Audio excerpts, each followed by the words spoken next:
안녕하세요. 오늘도 사연 살롱을 찾아주셔서 감사합니다. 세상 가장 가까웠던 사람에게 크게 배신당하고 아이 키우며 혼자 살고 있는 30대 중반의 아줌마예요. 님이라는 글자에 점 하나만 붙이면 남이 되어 돌아선다는데 진짜 그 가사가 내 얘기가 될 줄은 꿈에도 몰랐네요. 믿고 또 믿었던 남편에게 크게 배신당하고 이혼 도장 찍고 남이 된 이 상황이 아직도 믿기지 않는답니다. 결혼 전 사귀었던 남자한테 한번 크게 대인 적이 있었기에 액땜 한번 했으니 남편만은 다르겠지 라고 생각했어요. 근데 제가 남자 복이 지지리도 없긴 한가 봐요. 이제 제 인생에 2번 다시 결혼하는 일은 없을 거예요. 남자들한테 아주 학을 뗐거든요. 지금껏 대체 무슨 일이 있었기에 이렇게도 질색팔색하는지 궁금하시죠? 사연살롱 애청자분들께 제가 살아온 역사에 대해 낱낱이 구해볼게요. 다 듣고 나시면 참담한 제 심정이 이해가 가실 거예요. 지금부터 시작할게요. 저에 대해 설명하려면 우선 저희 부모님 얘기부터 안 할 수가 없네요. 이번 남편 일로 친정엄마도 충격을 많이 받고 알아 누워 계시거든요. 저희 친정엄마는 시골 부잣집 맏딸이었어요. 5자매의 첫째 딸이었는데 학창시절 공부도 잘하고 얼굴도 예뻐서 할머니 할아버지의 사랑을 독차지했다고 하네요. 엄청나게 크고 방도 많았던 외갓집은 부자인 만큼 머슴과 하녀도 많이 고용했었다고 해요. 친정엄마는 총 4명의 머슴 중 엄마와 나이가 같았던 남자 머슴과 눈이 맞아 버렸죠. 친정 부모님이 눈 맞은 얘기는 어릴 적부터 들어왔던 얘기지만 자꾸 들어도 재미있어서 계속 해달라고 졸랐던 기억이 있어요. 엄마, 아빠랑 시골에서 만났던 얘기 또 해주라. 재밌단 말이야. 그래, 우리 딸이 해달라면 까짓거 100번, 1000번도 이야기해줄 수 있지. 수줍음이 많았던 아빠에게 오히려 엄마가 더 적극적으로 다가갔었지. 서로 눈이 마주치면 난 몰래 엄마가 아빠한테 막 윙크도 했어. 그럼 아빠 얼굴이 빨개지며 배시시 웃더구나. 그런 아빠의 순수한 모습을 좋아했지. 그러다가 엄마 아빠가 20살이 되어 정식으로 사귀게 되고 손도 잡고 하다가 갈대밭에서 뽀뽀하려는데 누가 아빠의 뒤통수를 냅다 후려 갈기더구나. 바로 니네 할아버지였어. 우리 사이를 눈치챈 할아버지는 노발대발 하시고는 엄마한테 선택권을 주시더구나. 대궐같이 넓은 집에서 편하게 살래? 아님 저 찢어지게 가난한 머슴 따라 집 나갈래? 엄마는 사랑을 선택했어. 그 죄로 네 아빠랑 함께 친정에서 쫓겨나게 됐지. 그 이후로 내 연락은 아예 안 받으시다가 주연이 널 낳고 그제서야 우리의 결혼을 인정해 주시더구나. 그러고는 2분 다 1, 2년 내에 돌아가시고 말아서 너무 아쉬워. 그래도 다행이긴 해. 너무 예쁜 딸을 할머니 할아버지께 보여드릴 수 있어서. 재미있게 말씀하셨지만 할머니 할아버지 얘기만 나오면 엄마의 눈에는 어느새 눈물이 고였어요. 저도 결혼하고 나서는 그 눈물의 의미를 이해할 수 있었어요. 여자는 결혼하고 나면 친정에 대한 마음이 한층 더 깊어지고 애틋해지더라고요. 그렇게 맨몸으로 밤기차를 타고 서울로 상경하신 친정 부모님은 서울 사람들에게 대뜸 서울서 제일 잘 사는 동네가 어딥니까? 라고 물어봐서 가장 부촌으로 향했다고 해요. 무슨 장사를 하든 돈 있는 사람들 상대로 해야 좀 더 잘 되지 않을까 하는 마음에서요. 엄마 아빠의 전략은 적중했어요. 돈 없는 사람들은 본인 옷이며 신발, 이불 빨래 등을 어떻게든 알아서 했겠지만 부촌에 가니 파출부 아줌마들이 빨래거리며 수선해야 할 양복들을 한아름 가져와서 맡기곤 했어요.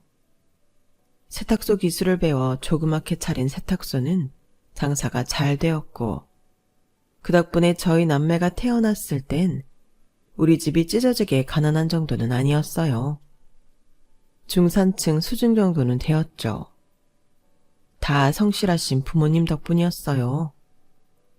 물론 초반에는 돈을 모아야 하니 결혼하고 아기를 바로 갖진 않으셨다고 해요. 우리 부모님 세대를 비추어 보니 요즘 젊은 사람들이 결혼을 자꾸 미루는 게 이해가 가더군요. 특히 서울 집값은 완전히 미쳐버렸잖아요. 물가도 하늘 높은 줄 모르고 치솟고 있고요. 아줌마인 저도 장 보는 게 무서울 지경이니까요. 하물며 이제 갓 취업한 젊은 사람들이 서울에 집 한 칸 마련하기란 하늘의 별 따기죠. 부모님 세대가 도와주지 않으면 진짜 고연봉 직장인 빼고는 집 사기 어려운 환경이잖아요. 이런 상황에서 자꾸 빨리 결혼해라, 애 여러 명 낳아라 라고 독촉하는 건 좀 아닌 것 같아요. 기반을 어느 정도 갖추고 결혼하고 아기 낳고 싶은 심정인 걸 어른 세대에서 이해해주면 좋을 것 같네요. 저희 엄마 아빠도 딱 그런 심정으로 아기를 늦게 가졌고 20대에 결혼하셔서 30대 중반쯤 돼서야 첫째 딸인 절 출산하셨어요. 하루 종일 서서 옷수선하고 남의 냄새나는 운동하며 이불 빨래 해주는 부모님을 보면서 2살 터울 나는 제 동생과 저는 나름대로 공부를 열심히 했어요. 전 돈을 많이 벌지는 않아도 안정적인 직장을 선호했기에 교대로 진학했죠. 저보다 훨씬 머리가 좋았던 남동생은 그야말로 코피 터져가며 공부하더니 서울대를 들어가더군요. 그날 우리 집은 잔치가 벌어졌죠. 특히 엄마가 눈물을 흘리며 좋아하셨어요. 아이고, 여기 시장 사람들이 세탁소 집 아들 천재 아니냐며 난리다 난리야. 학원이며 과외 한 번 안 받고 우리나라 최고 대학 들어갔다면서 말이야. 교대 들어간 우리 딸내미도 너무 장하고 서울대 들어간 우리 아들도 너무 고맙다. 여보, 그동안 세탁소 하며 고생한 보람이 있네요. 우리가 자식 농사는 아주 잘 지었어요. 좀 무뚝뚝한 저희 아빠도 그날만큼은 표현도 많이 하시고 좋아하셨어요. 다 애들 엄마인 자기가 잘 키워서 그런 거지 뭐. 고맙소. 아무것도 없는 모습인 날 선택하고 여기까지 따라와줘서. 부잣집 첫째 딸이 나 같은 가난뱅이랑 결혼해서 찢어지게 고생만 하고 살았으니 내가 미안할 따름이야. 우리 가족은 이렇게 서로에게 따뜻했어요. 이런 엄마 아빠를 보고 자라서 그랬는지 저도 결혼하면 다 이토록 행복하고 따스한 가정을 꾸릴 수 있을 줄만 알았죠. 나중에 모든 가정이 다 행복하지만은 않다는 사실을 깨달았을 땐 너무 늦어버렸지만 말이에요. 서울대학교 학부를 졸업한 남동생은 로스쿨로 진학해서 평소 본인의 꿈이었던 검사에 임용되었어요. 이때도 서울대에 합격했을 때 기뻐했던 것처럼 우리 가족은 너무 행복해했죠. 그 시기와 겹쳐서 부모님께서 세탁소를 운영하시며 번 돈과 집을 판 돈을 합쳐 아주 조그만 건물을 살 수 있었어요. 우리 가족은 맨 위층 주인 세대에 살며 월세도 받을 수 있었고요. 이로써 목숨같이 사수하던 세탁소 일을 조금 더 여유롭게 할 수 있었죠. 너무 작아서 꼬마 빌딩이라 칭하기도 민망할 지경이지만 어쨌든 부모님께서 드디어 건물주가 되신 거니까요. 요즘 조물주 위에 건물주라는 말도 있고 월세가 불로소득이라고 말하지만 100% 맞는 말은 아닌 것 같아요. 아주 조그만 건물을 대출 왕창 끼고 사게 되기까지 저희 부모님은 엄청나게 고생하셨기 때문이죠. 어쨌든 제 나이 20대 후반이 되자 하나 둘 선짜리도 들어오기 시작하더군요. 교사라는 안정적인 직업이 메리트로 작용했나 봐요. 하지만 웬일인지 눈에 차는 남자가 없더라고요. 스펙 좋은 남자들은 몇몇 있었지만 단순히 조건만 보고 서둘러서 결혼하고 싶진 않았죠. 그러다가 제가 근무하던 학교에 한 기간제 남교사가 들어왔어요. 평소에 남자 얼굴은 안 본다고 자부하고 있었는데 요즘으로 따지면 거의 차은우급의 초특급 꽃미남이 배시시 웃으며 제게 인사하자 저도 덩달아 같이 웃게 되더군요. 안녕하세요. 잘 부탁드립니다. 감순철이라고 합니다. 성이 좀 특이하죠? 다른 선생님들께는 다 인사드렸는데 제가 설주연 선생님께는 인사드릴 기회가 없었네요. 제가 아이들을 너무 좋아하고 자격증도 있다 보니 학교 일을 경험해보고 싶어서 이렇게 기간제 일을 잠깐 하게 되었습니다.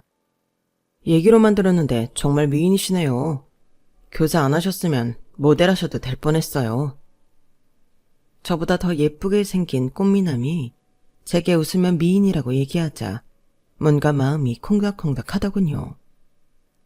제가 그동안 친구들한테 남자 얼굴 따지지 말라고 강하게 주장했었는데 잘생긴 사람 앞에선 장사 없나 봐요. 그 남자가 제 곁에만 있으면 마음이 더욱 설레었던 점은 감순철 이 사람이 제가 물어보지도 않은 본인 신상을 자꾸 줄줄이 말한다는 거였어요. 이 사람이 나랑 친해지고 싶은 건가? 왜 물어보지도 않은 자기 집안 얘기, 재력 얘기를 마구 쏟아내지? 에이, 이런 들었더하리 저런 들었더하리. 얼굴이 이리도 잘생겼는데 돈까지 많은 집안 아들이라니. 만일 나랑 사귀게 되면 땡큐지 뭐. 그렇게만 생각하고 있었는데 이 남자가 어느 날부터인가 제게 대놓고 호감을 표하더군요. 저도 못 이기는 척 마음을 오픈했죠. 솔전 선생님, 제 차로 댁까지 모셔다 드리고 싶은데 괜찮으실까요? 아, 네. 저야 좋죠 뭐. 부끄럽게도 제가 아직 운전을 못해서 지하철로 다니고 있었는데 요즘 워낙 더워서 지하철 오르고 내리고 하는 게 힘들더라고요. 그렇게 그와 퇴근을 함께 했는데 그의 차는 벤츠 클래스 중에서도 아주 고급인 차더군요. 잘은 모르지만 정말 좋은 차였어요. 그렇게 비싼 차를 처음 봐서 눈이 휘둥그레해졌죠. 와, 좋은 차 타시네요, 순절 선생님. 이 차 말고도 몇 대 더 있는데 다음에 한번 끌고 와볼게요. 저 오늘 댁 근처 커피숍 가서 커피라도 한잔하며 대화 나눠도 될까요? 전부터 눈치채셨겠지만 전 주연 선생님께 첫눈에 반해버렸거든요. 막상 말하고 나니 쑥스럽네요. 제 마음은 또 콩닥이기 시작했고 우린 저희 집 근처 커피숍에 가서 그 집 문이 닫을 때까지 얘기를 했어요. 저도 우리 가족들 얘기며 제 살아온 얘기를 가감없이 다 털어놓았고 그 남자도 본인 배경을 다 알려줬고요. 그 남자 부모님은 대대로 학교 재단을 소유하고 있었고 동시에 부동산 투자 사업 등 여러 사업을 운영하고 있더군요. 서울 여기저기에 아주 큰 빌딩 몇 채를 갖고 있고 이 남자 또한 거의 취미로 이 일 저 일 해보고 있는 중이라 했어요.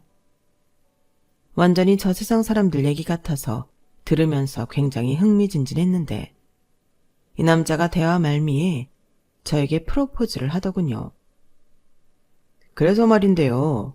주연 선생님, 저랑 언제 결혼하실 거예요? 저는 벙 쪄서 한동안 아무 대답도 못하고 어버버거렸어요. 결혼이요? 우리 지금 이렇게 길게 대화 나누는 건 처음인데 갑자기 결혼이냐뇨. 너무 갑작스러워서 무슨 말을 해야 할지. 내가 주연 선생님을 처음 보고 완전히 꽂혀버린 것도 제게 급작스러운 일이었어요. 그 후로 왠지 우린 결혼할 것 같은 필링이 강하게 들더군요. 제 예감은 한 번도 틀린 적이 없어요. 우린 반드시 결혼하게 될 거예요. 제 배경 집안 조건 다 괜찮잖아요? 물론 주연 씨도 남동생이 검사고 부모님도 조그만 건물 갖고 계시고 조건 다 괜찮고요. 이제 우리 사랑만 하면 되겠네요. 그쵸? 선생님도 가끔씩 절 쳐다보는 게 느껴졌어요. 저한테 호감 있는 거 맞죠? 그럼 결혼해요, 우리. 서로 마음만 먹으면 그까짓 결혼이야. 폭풍 같은 속도로 진행시킬 수 있죠, 뭐. 안 그래요? 엄청난 꽃미남이 제 앞에서 프로포즈하며 호탕하게 웃어버리니 저도 같이 웃으며 예스라고 대답할 수밖에 없었어요. 지금 생각하면 그때 당시 약간 구미호에 홀렸던 것 같기도 해요. 여자 구미호만 있는 줄 알았는데 꼬리 9 달린 남자 구미호도 있더군요. 카페에서 손잡고 나오며 우리는 연인이 되었고 남친은 결혼을 진행시키겠다며 저희 부모님을 뵙겠다고 서두르더군요. 빨리 약속 잡아달라고 재촉하기도 했고요. 전 일단 가족들에게 이 사실을 알리기 위해 눈치를 봤어요. 남친 있다는 얘기도 안 했는데 갑자기 결혼 얘기를 꺼내려니 아무리 가족이어도 입이 떨어지지 않더라고요. 어색하기도 했고요. 우리 오랜만에 가족회의 좀 합시다. 엄마, 아빠, 주혁이 다들 시간 되지? 응? 누나 무슨 일인데? 왜 이렇게 분위기를 잡아? 무슨 큰일이라도 있는 거야? 조금 갑작스럽긴 하겠지만 나 사귀는 남자가 있는데 빨리 결혼하고 싶어 하네? 저기 나 시집가도 될까? 엄마, 아빠 어떻게 생각해요? 당연히 엄마, 아빠는 깜짝 놀라셨어요. 결혼하겠다고 선언하는 게 처음인지라 어떻게 말해야 할지도 모르겠더라고요. 결혼? 좀 뜬금없긴 하지만 엄마도 우리 딸이 나이 더 먹고 시집가는 건 원치 않아. 근데 뭐 하는 사람인데? 괜찮은 남자인 거야? 미국에서 사업을 크게 하는 집안이고 이 사람은 아이들을 워낙 좋아해서 나중에 학생들 관련 사업을 해보고 싶어 해. 마침 한국 교사 자격증도 있고 해서 기간제 교사로 잠깐 한국에서 일하고 나랑 눈이 맞았지 뭐. 아유, 참 쑥스럽네. 가족 앞에서 이런 얘기를 꺼내는 게. 엄마 아빠는 괜찮은 집안 남자라니 조금은 안심하시는 듯 했어요. 하지만 검사인 제 남동생은 일단 의심부터 하더군요.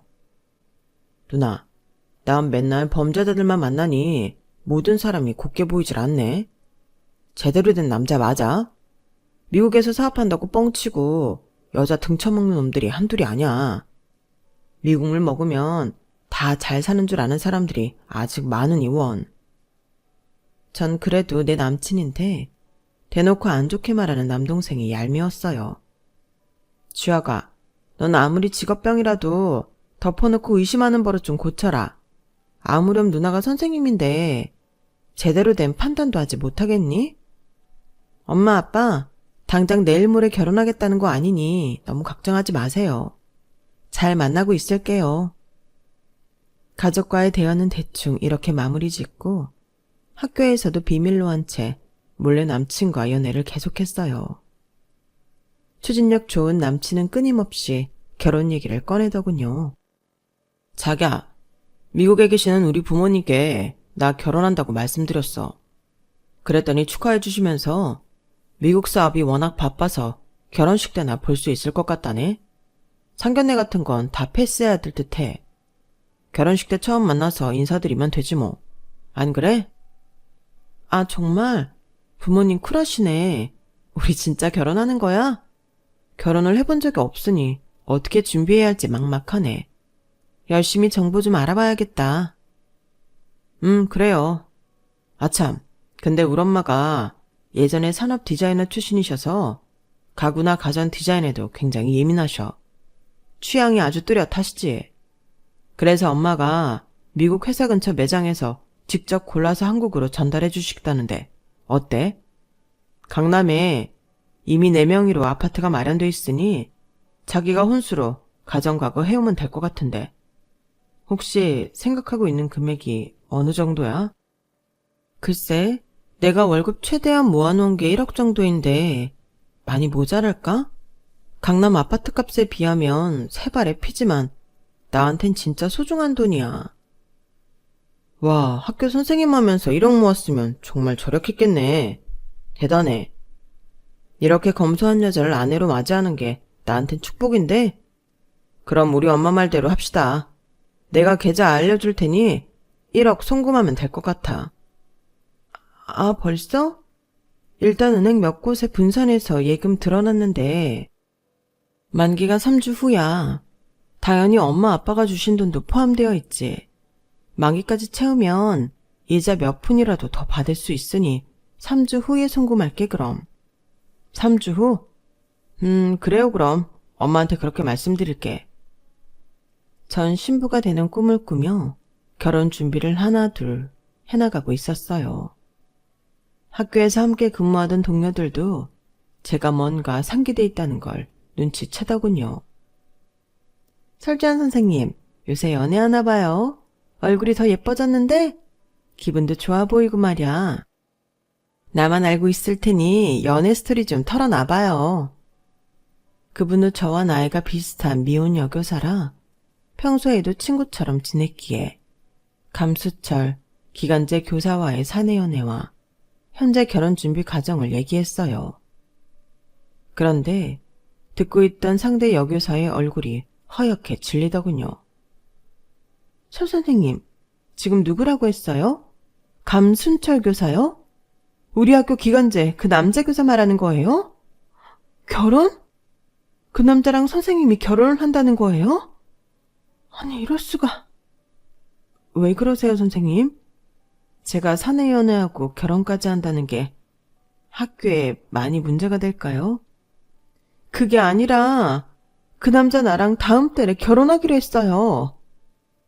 그 말을 듣는데 저 또한 머릿속이 하얘지더군요. 네? 그게 무슨 말이에요? 감수철 그 남자는 나랑 결혼을 약속하고 혼수도 곧 사기로 했는데?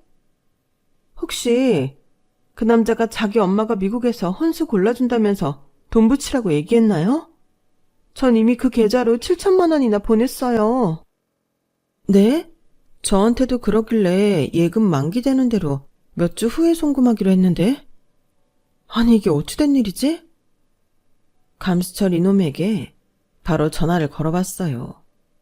하필이면 그놈이 그날 학교에 안 나오는 날이었기에 전화를 해서라도 어찌된 일인지 알고 싶었거든요. 여보세요? 감순철, 너 양다리였냐? 이미리 선생님하고도 결혼하기로 했다면서 학교 교칙 운운하면서 비밀 연애하자고 하더니 뒤로는 호박씨를 통째로 까고 있었단 말이야? 이 나쁜 놈아. 이미 이미리 선생님은 너한테 7천만 원이나 보냈다는데? 내 돈 1억도 같이 꿀꺽할 셈이었냐? 사기꾼 주제에 학교에 발을 들여놓을 생각을 하다니 진짜 사이코패스가 따로 없네. 이 미친 새끼야. 어? 너 전화 끊었어? 야, 이 나쁜 새끼야! 전 바로 검사인 남동생에게 사건을 의뢰했어요.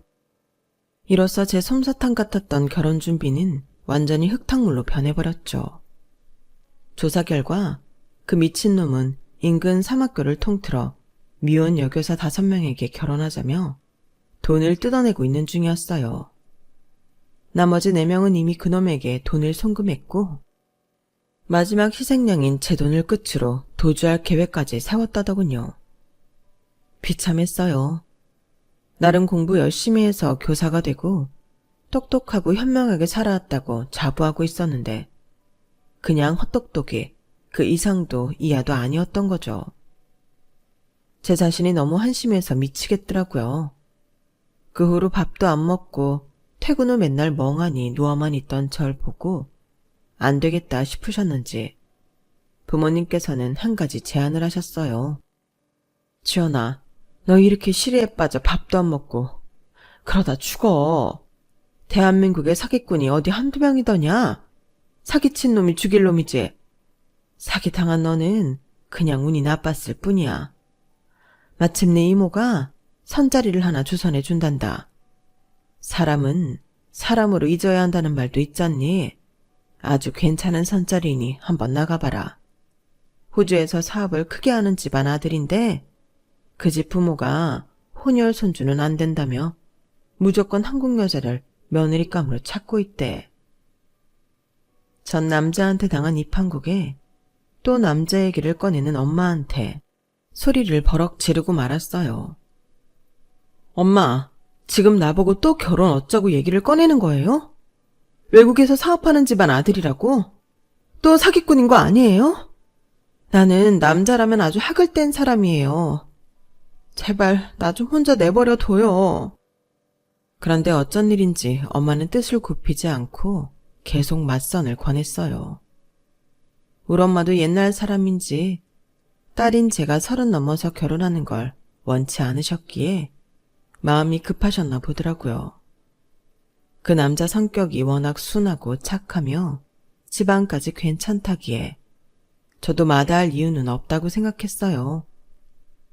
똥차에 한번 거하게 치였으니 제대로 된 남자를 만나보고 싶기도 했고요. 그렇게 맞선을 보게 됐고 뽀얀 순두부처럼 말랑말랑하게 생긴 그 남자의 선한 얼굴을 보니 약간은 안심이 되더군요. 최소한 나한테 사기쳐먹을 관상은 아니었기 때문이죠.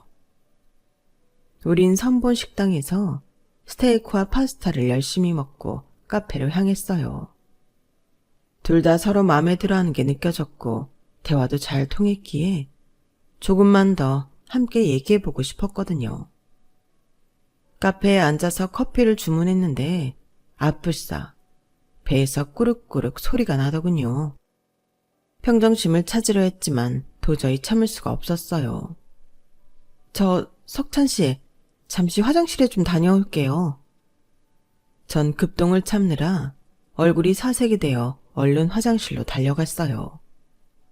한참을 우르르 쾅쾅 볼일을 보고 다시 카페에 들어와 착석했는데 한 3분쯤 지났을까? 다시금 뱃속이 난리가 나더군요.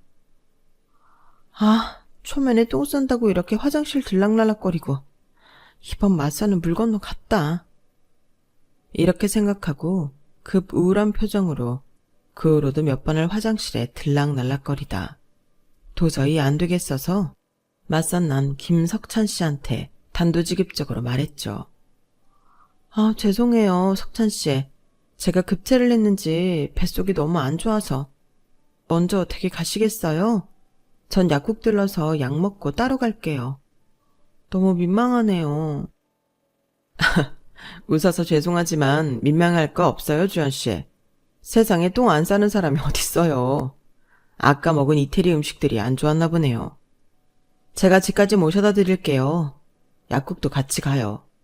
차 타고 가다가 주유소 화장실 들리면 되니 걱정 말고요. 배 아프신데 웃어서 미안하지만 사색이 된 주연 씨 얼굴이 너무 귀엽네요. 맞선 남은 그렇게 첫 만남에서 화장실만 7, 8번 들락날락하며 똥 싼 여자인 절. 그래도 운 좋게 봐주고 애프터 신청까지 하더군요. 한 3, 4번 만남 후엔 결혼 전제로 정식으로 사귀자는 말까지 먼저 해왔고요. 전 남친이라고 부르기도 싫은 그놈한테 크게 대었던 터라 이번 만남은 좀 신중하게 진행하고 싶었어요. 우리 적어도 4계절은 만나고 결혼해요. 결혼은 최대한 신중하게 결정하고 싶네요. 그런데 시간은 참 속사포처럼 흐르더군요. 금세 1년이 지났고 남친은 부모님을 한국에 모시고 와서 상견례를 하길 원했어요. 자기야, 이제 내가 결혼할 남자로 진짜 믿음직하다는 걸 알았겠지? 부모님 한국행 비행기 티켓 끊어놓으셨대. 상견례 바로 진행하자고. 알았지? 제게 지극정성으로 잘해주는 남친을 믿고 의지하고 있었기에 전 당연히 오케이 했죠. 상견례 당일 긴장이 되어 가슴이 쿵쿵 뛰더군요. 그런데 남친 부모님이 도착하고 가족 간의 만남이 진행되자 어이가 없어서 계속 가슴이 쿵덕거렸어요. 예비 시부모는 자리에 앉자마자 저희 부모님의 세탁소에를 거들먹거리며 무시하는 발언을 이어가더군요. 난 처음부터 세탁소 집 딸이라고 해서 마음에 안 들었어요. 남동생이 검사라고 하고 딸내미도 교사라고 하니 정숙할 것 같아서. 뭐 경험 삼아 선자리 한번 나가보라고 한 건데 우리 아들이 이 아가씨한테 눈이 횟가닥 돌아서는 결혼하겠다고 백날 천날 졸라대지 뭐예요. 아니 근데 사돈댁은 코딱지만한 건물도 갖고 있다면서 아직도 남의 빨래해 주고 양복 때려주는 세탁소 일을 해요? 대단들 하시네. 그런 일 더러워서 어떻게 해요? 나 굿즈 운동화 더러운 거 봉다리에 넣어서 왔는데 이것도 좀 빨아줄 수 있나요? 예비 사돈 덕 좀 봅시다. 예비 시부모는 친정 부모님 테이블 위로 까만 봉지에 진짜 까맣게 떼탄 명품 운동화를 가져왔더군요. 어이가 없었어요. 아니 어머님, 저희 부모님이 아무리 세탁소를 운영하신다 한들 상견례 자리에 더러운 운동화를 가져오는 경우가 어디 있나요? 예전에 호주로 이민 가셨다고 하던데 한국 예절을 다 잊으신 건가요? 이건 서로에 대한 예의가 아니죠. 야, 너 교사질 하더니 이젠 예비 시부모까지 가르치려드냐? 어디서 예절을 운운하는 거야 지금? 이런 싸가지 없는 며느리랑 꼭 결혼을 해야 하는 거냐 아들아?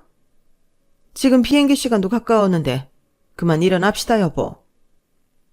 그렇게 상견례 자리는 안 좋게 파토나고 말았어요. 싸가지 없는 예비 시부모를 보니 남친마저 안 좋게 보이더군요. 무엇보다 저희 부모님께 너무 죄송했어요. 세탁소 일에서 지금까지 우리 남매를 이렇게 키워주신 건데 그런 고마운 직업을 비하당하다니 너무 죄송해서 몸둘 바를 모르겠더군요. 엄마 너무 죄송해요. 엄마 아빠가 반대하면 나 이 결혼 안 할게요. 아니야 주연아, 남자친구는 착하다며? 어차피 시댁도 호주고 하니 간섭도 덜 할 테고 너희 둘만 잘 살면 됐지 뭐. 예정대로 결혼 진행해. 네 결혼이 또 파탄나면 엄마 아빠 마음이 너무 안 좋을 것 같아. 저도 시부모들이 마음에 무척 걸렸지만 상견례 자리 일을 손이 발이 되게 비는 남친과 얼른 결혼하길 바라는 부모님의 뜻대로 예정대로 결혼식을 올리게 됐죠. 서울에 남친 명의로 된 30평대 아파트가 한 채 있어 그곳에서 신혼을 시작했어요. 그 부분에 대해선 감사한 마음으로 혼수도 부모님의 도움을 약간 더 받아 최대한으로 해갔고요. 전 애완동물을 그렇게 좋아하는 편은 아닌데 남친이 어렸을 때부터 키웠던 암컷 강아지는 가족 같은 사이라 무조건 데리고 와서 키워야 한다더군요. 시부모도 마치 딸처럼 아끼는 강아지라 집 거실에 팩캠까지 설치해서 보고 싶을 때마다 보고 싶다고 했어요. 말이 좋아 팩캠이지 그냥 TV 위에 CCTV를 달아놓은 거였죠. 불편하기 짝이 없었지만 신혼 초에 괜한 분란을 일으키기 싫어서 동의했어요. 그런데 그 캠으로 인해 호주에서부터 원정 시집살이가 시작되고 맙니다. 시모는 CCTV로 그 강아지를 보고 싶은 게 아니고 마치 며느리인 절 감시하고 싶어하는 것 같았어요. 거실에서 제 생활을 보더니 수시로 전화를 해대기 시작했죠. 네 어머님, 아까 전화하셨었네요. 제가 방에 있느라 전화가 온 줄도 모르고 있었어요. 야, 너 아무리 쉬는 날이라도 그렇지 낮잠을 언제까지 쳐자는 거냐? 우리 귀한 아들 혼자 라면 끓여 먹게 만들고 말이야. 당장 따순밥해서 남편 저녁 준비 안 하고 뭐 하냔 말이야.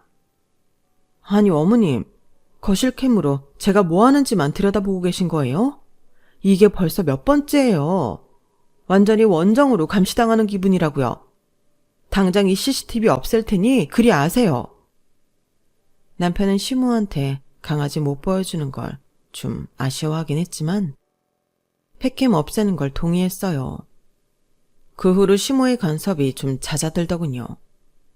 나름대로 평탄한 신혼생활을 이어갔고 마음이 좀 편안해져서인지 바로 임신이 되더라고요. 그런데 임신 중기쯤 이르렀을까? 여기저기서 안 좋은 일들이 일어나기 시작했어요. 신혼 1년만 생활비를 줬고 그 다음부터 남편이 아예 생활비 줄 생각을 안 하더군요. 외국계 회사에 다니며 나름 연봉도 셌던 남편이 돈에 인색해지자 남편을 추궁해봤어요.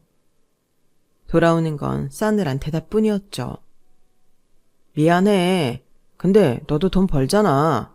곧 아기를 낳긴 하지만 외국 여자들은 산후조리도 없이 애 낳고 바로 일하러를 나가던데. 너도 그렇게 해서라도 돈을 벌었으면 좋겠어. 선생이라는 게 그리 힘들진 않잖아? 남편은 결혼한 지 1년쯤 지나자 완전히 딴 사람으로 변해 있었어요. 내 뱃속의 아기한텐 너무 미안하지만 이 아이만 없었어도 당장 이혼했겠다 싶을 정도로 정내미가 떨어지더군요. 스윗하고 다정한 착한 남자는 온데간데 없고 무뚝뚝하고 돈에 인색한 남자로 변해 있었어요. 정신 차려보니 자존심만 엄청 센 꼰대 남자와 살고 있더군요. 이미 만삭이었고 엄마인 제가 스트레스를 받지 않기 위해서라도 좋은 쪽으로 생각하려 했죠. 언제부터인가는 시부모와 연락도 잘 안 되었고 오히려 시댁 스트레스 안 받아서 좋다고 생각했어요. 시부모의 사업을 미래에 물려받기 위해 외국계 기업에서 경영에 관해 배우며 일하던 남편이 갑자기 자기 사업을 꾸리겠다며 폭탄 선언을 하더군요. 아니, 요즘 같은 코로나 시국에 웬 사업? 다들 하고 있던 사업도 접는 판국에 잘 다니던 외국계 기업을 때려치고 나왔다고? 당신 미쳤어? 어차피 나중에 시부모님 사업 물려받을 텐데 벌써부터 난리야. 그러니까 더더욱 내 사업을 스스로 일구는 경험을 해봐야지. 말 나와서 말인데 나 사업자금 좀 대주라. 모아놓은 돈 얼마 있어? 뭐? 내 배가 만삭인 상황에 무슨 돈을 달라는 거야? 요즘 당신 생활비도 안 주고 있잖아. 나 돈 없어. 어머님 아버님께 부탁드려서 사업자금 타내든지 말든지 마음대로 해. 남편의 폭탄 발언에 심란히 하던 중 더더욱 큰 사건이 제게 발생하고 말았어요. 평소에도 폐가 안 좋던 친정아빠가 코로나로 갑작스레 돌아가신 거였죠. 청천벽력 같은 소식이었어요. 그렇게 조심을 했건만 몹쓸 바이러스가 너무너무 원망스러웠죠. 아빠는 코로나로 인해 장례식도 제대로 못 치르고 하늘나라로 가셨어요. 가족들끼리 집에 모여 울고 또 울었죠. 그때도 남편은 코빼기도 비치지 않았어요. 아무리 전화와 카톡을 해도 다 씹더군요. 하필이면 그때 진통이 왔고 119를 타고 병원에 실려가 아기를 출산하게 되었어요. 그제서야 남편에게서 전화 한 통이 걸려왔어요. 야, 이 미친놈아, 네 애기를 낳았는데 아빠인 네가 코빼기도 안 비친다는 게 말이 되냐? 우리 엄마가 산후조리 다 해주고 있다, 이놈아. 나 사업 시작해서 바쁜 거 알면서 그래. 다른 여자들은 다 순풍순풍 낳는 애기 뭐 얼굴이 특별하다고 난리야. 나중에 가볼게. 어차피 코로나로 한 명밖에 면회 안 되잖아. 끊어. 그 전화통화를 옆에서 듣던 엄마는 제게 울면서 사과하셨어요. 미안하다 우리 딸. 내가 이런 망나니 같은 놈인 줄 모르고 결혼하라고 재촉했구나. 그 애미를 보면 그 자식을 안다고 사귀는 때부터 촉이 안 좋긴 했는데 그 싸가지 피가 어디 가겠니? 우리 딸 불쌍해서 어떡해. 전 친정엄마를 봐서라도 씩씩하게 이겨내야겠다고 다짐했어요. 1, 2년 후쯤 친정엄마의 칠순이 다가오는데 마침 코로나도 좀 잠잠해지고 해서 엄마의 칠순잔치는 좀 성대하게 치러드리고 싶었어요. 100년 내려갈 줄만 알았던 엄마의 반쪽. 아빠가 갑자기 돌아가셔서 엄마가 너무 외롭게 느껴졌거든요.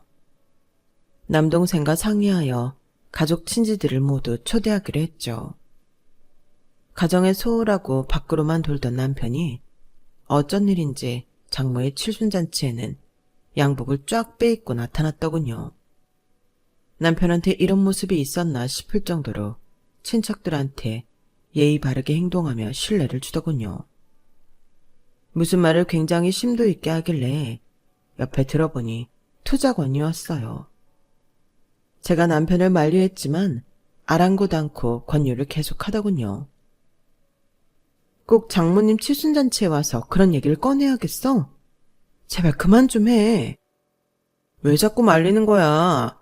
우리 부모님 호주에서 사업 크게 하시는데 이번에 아주 좋은 기회가 있다고 해서 권유해드리는 거야. 친척 어른들한테 돈 벌 기회를 드리는 건데 왜 방해야? 나중에 알고 보니 그날 모은 투자금만 2억이라더군요. 금액에 좀 놀라긴 했지만 호주에서 워낙 탄탄하게 사업하시는 시부모님 관련 투자이기에 그냥 냅뒀어요. 엄마의 칠순 생일을 맞아 잔치하고 며칠 후 아기를 데리고 친정엄마와 제주도로 여행을 떠났죠. 아기 낳고 처음 하는 여행이라 저도 설레더군요. 가기 전 미리 제주도에서 좋은 숙소도 예약하고 맛집 검색도 열심히 했어요. 아기를 휴대용 유모차에 태우고 친정엄마와 맛집에 가서 줄을 서고 있었어요. 그런데 엄마가 갑자기 웬 차 한 대를 가리키더니 저기 김서방 아니니? 하시더군요. 남편 맞는 것 같은데?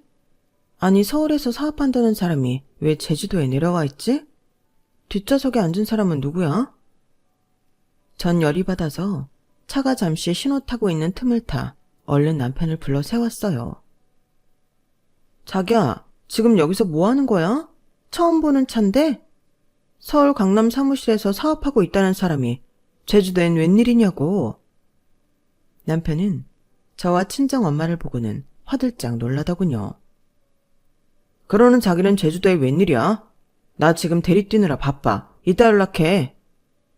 뭐? 대리? 지금 대리기사 하고 있는 거야? 사업은 어떻게 되고?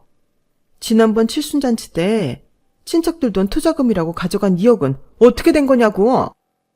그때 뒤에 타고 있던 대리운전 손님이 짜증내며 말하더군요. 아이 김씨 얼른 가자고. 대낮에 술 취했다고 나 무시하는 거야? 아줌마 이 양반 제주도에서 대리운전한 지 꽤 돼서 나 김씨 단골 손님인데 웬 사업. 참네. 대리기사 뛰는 것도 사업인가? 저는 다시 출발하려는 남편의 멱살을 끌고 차에서 끌어내렸어요. 우리 친척들 돈 2억은 어쩌고? 그 돈 다 어디에 처박은 거야? 보아하니 대리사업 하는 게 아니고 그냥 기사로 뛰는 거 아니야? 이 사기꾼아. 대체 어떻게 된 건지 말해. 당신 부모들 호주에서 잘 나가는 사업가라며. 에이씨. 우리 엄마 아빠 호주에서 하던 사업 다 폭삭 망했다. 난 외국계 회사 돈 장난쳐서 조금씩 빼먹다가 걸려서 잘렸고 손해배상금에 쓰느라 2억 다 꼬라 박았다고. 지금 힘들게 대리기사 뛰고 있는 거 안 보여? 손님 떨어지기 전에 얼른 가버려. 뭐야 이 새끼야? 대리기사? 그럼 우리 친척들 돈은 어쩔 거야? 나 평생 고개 못 들고 살게 할 작정이냐? 네가 그러고도 애 아빠야? 이 책임감 없는 놈아. 불쌍한 우리 애기 어떡해. 모든 사실을 옆에서 듣고 있던 친정엄마가 갑자기 쓰러지셨어요. 여행이고 뭐고 완전히 생지옥으로 변해버렸죠. 아기를 들쳐업고 119 구급차로 병원으로 향하며 하염없이 눈물만 흐르더군요. 남편과는 바로 이혼을 했고 현재 법적 절차는 검사인 남동생이 거의 대신해주고 있어요. 패닉이 된 친정엄마와 저는 마음고생으로 살이 쭉쭉 빠져 완전히 좀비처럼 변해버렸죠. 참으로 기구한 인생이죠. 전 남자와 인연이 없나 봐요. 남자만 만나면 인생이 이렇게 엉망진창으로 변해버리니까요. 앞으로 재혼 안 하고 우리 딸 잘 키우며 살 거예요. 남자라면 완전히 학을 뗐네요. 그래도 다시금 힘을 내서 잘 살아야겠지요. 엄마는 강하니까요. 요즘 다시 복직하여 일만 열심히 하며 살고 있답니다. 마음이 어지러울 때 뭔가에 집중하면 그나마 고통이 덜하더라고요. 그놈은 현재 남동생 덕에 친척들 돈을 착실히 갚고 있어요. 저 때문에 더 이상 동생도 피해보지 않도록 더 신중히 살겠습니다. 지금까지 저의 기구한 인생을 함께 해주셔서 감사드립니다. 함께 해주신 분들의 삶이 즐겁고 행복하길 진심으로 바랍니다. 여러분, 사연 댓글에 응원과 현명한 조언 부탁드려요. 좋아요와 구독은 저에게 큰 힘이 됩니다. 오늘도 좋은 일 가득하세요.